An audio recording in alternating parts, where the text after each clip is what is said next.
আমি দোল পূর্ণিমায় ঠাকুরের জন্য সিন্নি বানিয়েছিলাম, সেটাই আজকে আপনাদের সাথে দেখাবো। এখানে নারকেল কুড়ো রয়েছে গোটা একটা, 4 থেকে 5টা পাকা কাঁঠালি কলা, বাতাসা, কাজু, কিশমিশ এবং তার সাথে মেন যেটা লাগবে সেটা হলো আটা। এই আটাটা কাঁচাই দেয়া হবে এবং এইটা আমি প্যাকেটের আটাই নিয়েছি।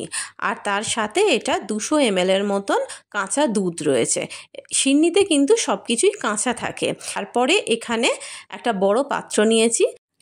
এখানে আমি হাতায় করে 5-6 হাতা মতন আটা দিয়েছি। আপনারা চাইলে কাপে করেও মেশার করতে পারেন। আমরা পুরো আটাটা দেবো না, কিছুটা রেখে দেবো, কারণ পরে যদি দেখি কনসিস্টেন্সিটা ঠিক হয়নি তখন তাহলে আরেকটু আটা মেশানো যেতে পারে। তারপর একে একে আমরা যে অন্যান্য উপকরণগুলি ছিল সেইগুলো এটার সাথে মিশিয়ে দেবো। প্রথমে দিলাম আমি নারকেল কুড়ো। এইগুলো একদম ফ্রেশ নারকেল কুড়োটা দিলেই সব থেকে ভালো টেস্ট হয়।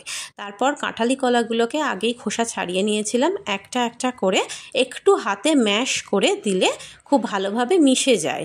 এইরকমভাবে একটা একটা করে কলাগুলো ম্যাশ করে দিয়ে দেওয়ার পরে আমি এতে দিয়ে দিলাম বাতাসা। বাতাসাগুলো গুড়ের বাতাসা হলেই খুব টেস্টি হয়। যদি এটা শীতকাল হতো তাহলে আমি এটাতে গুড়ও দিতাম, কিন্তু যেহেতু এখন শীতকালের দিক নয়, হালকা করে গরম পড়ে গেছে, তো সেই জন্য আর গুড় না দিয়ে গুড়ের বাতাসাটাই দেয়া আমি প্রেফার করেছি। এবং এটা দেওয়ার পরে আমি এইগুলোকে একটু হালকা হাতে মিশিয়ে নিলাম।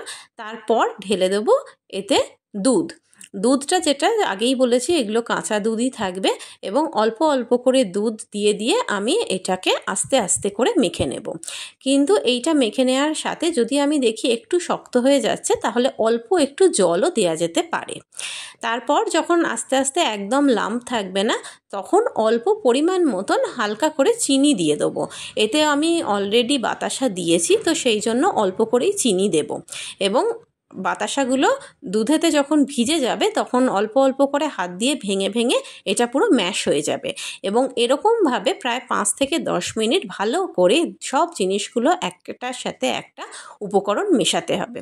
মেশানোর পরে যদি মনে হয় এটা জমে গেছে তখন অল্প একটু দুধ কিংবা একটু হালকা করে জল, আর যদি মনে হয় খুব পাতলা হয়ে গেছে তাহলে অল্প একটু আটা মিশিয়ে দিতে হবে। কিন্তু আটাটা যদি বেশি মেশানো হয় তাহলে মনে রাখতে হবে আমরা পরিমাণ মতন একটু চিনিও মেশাতে হবে এতে, কারণ না হলে মিষ্টি হবে না।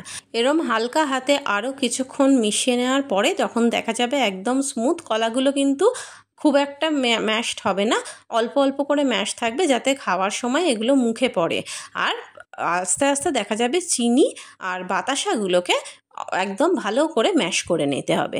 ব্যাস, তারপরই তাহলে তৈরি হয়ে যাবে। আর তারপরে একদম শেষে কাজু কিশমিশ ঢেলে তাতে আরেকবার করে মিশিয়ে নিতে হবে।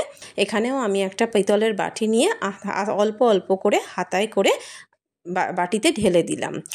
আর তার সাথে তোমরা দেখতেই পাচ্ছ কনসিস্টেন্সিটা খুব জমা জমাও নয় আর খুব পাতলাও নয়, তো এইরকম টাইপের কনসিস্টেন্সিটা রাখবে।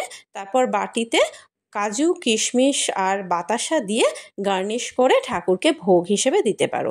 পূর্ণিমাতে আমাদের বাড়িতে এটা প্রায়ই হয়ে থাকে ঠাকুরের জন্য। আশা করি তোমরাও এটাকে ট্রাই করবে বাড়িতে। কেমন লাগলো ভিডিওটা জানিও। আর হ্যাঁ, তোমরা কিন্তু সাবস্ক্রাইব করতে ভুলো না, তাহলে আমি আবার পরের বার আসবো, তোমাদের সাথে দেখা হবে নতুন কিছু নিয়ে।